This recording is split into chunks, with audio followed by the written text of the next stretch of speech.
በደቡብ ትብብርና በቴክኖሎጂ ሽግግር የአፍሪካ ህብረት አጀንዳ 2063 አተገባበርንና የኢንዱስትሪ ልማትን ማፋጠን በሚል መርህ የተካሄደው መድረክ አፍሪካን ከጥሬ ዕቃ ላኪነት ወደ ኢንዱስትሪ መርነት ለማሸጋገር ያለመ ነው። የኢንዱስትሪ ሚኒስትር መላኩ አለበል እንዳሉትም አፍሪካ የዓለምን የህዝብ ቁጥር 20% ብትይዝም በማምረቻ ዘርፍ ያላት ድርሻ ከ2% በታች በመሆኑ ይህን ለመቀየር ፈጣን የኢንዱስትሪ ልማት ያስፈልጋል። የገበያ መከፈት ብቻውን በቂ ባለመሆኑ አህጉራዊ ንግዱ ውጤታማ እንዲሆን አፍሪካውያን ኩባንያዎች የራሳቸውን ምርት በከፍተኛ ደረጃ ማምረት እንዳለባቸው በመድረኩ የተነሳ ነው። አረንጓዴ ኢንዱስትሪ ኢትዮጵያ ከ90% በላይ ታዳሽ ኃይል ወይም ውሃ፣ ንፋስ፣ ፀሐይ የምትጠቀም በመሆኑ ፋብሪካዎችን በንጹህና ርካሽ ኃይል በማንቀሳቀስ ረገድ ዓለም አቀፍ ተወዳዳሪ መሆን እንደምትችል ተጠቁመዋል። The question before us is no longer whether Africa አሁን የቀረበልን ጥያቄ አፍሪካ በኢንዱስትሪ ማደግ አለባት ወይ የሚለው አይደለም።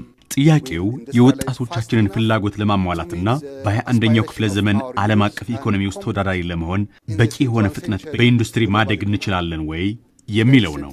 የኢትዮጵያ ልማት ጉዞ ግልጽ በሆነ ራዕይና በታቀደ ሪፎርም የሚመራ ነው።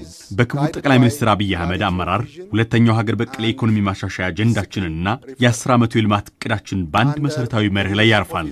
እሱም የግሉ ዘርፍ የዘላቂ እድገት ሞተር ነው የሚል ነው። The private sector is the engine of sustainable growth. የኢትዮጵያ ታምርት ንቅናቄ በማምረቻ ዘርፉ ያሉ ማነቆችን በሳይንሳዊ መንገድ በመለየት ምርታማነትን በማሳደግና በግብርና ማቀነባበሪያ ጨርቃጨርቅና በፋርማሲቲካልስ ዘርፎች ላይ ትኩረት ማድረግ እንደሚገባም ተነስተዋል። የደቡብ አጋርነት በኢትዮጵያና በቻይና መካከል ያለው ትብብር በመሰረተ ልማትና በቴክኖሎጂ ሽግግር ላይ የተመሰረተ በኢንዱስትሪ የማምረቻ ዘርፍም አዲስ መነቃቃት እየተፈጠረ መሆኑን ሚኒስትሩ አንስተዋል። Government provide policy መንግስት ግልጽ ፖሊሲ የማክሮ ኢኮኖሚ መረጋጋትና መሰረተ ልማትን ያቀርባል።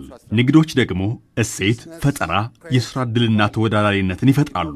በመሆኑም ግልጽና ሊተነበይ የሚችል የኢንቨስትመንት ከባቢ ለመፍጠር የማክሮ ኢኮኖሚ ማሻሻያዎችን፣ የፋይናንስ ስርዓቶችን ማዘመን፣ የውጭ ምንዛሪ አያያዝን ማሻሻል፣ ደንቦችን ማቅለል፣ ሎጂስቲክስን ማቀላጠፍና ተቋማትን ማጠናከር እየተገበርን እንገኛለን።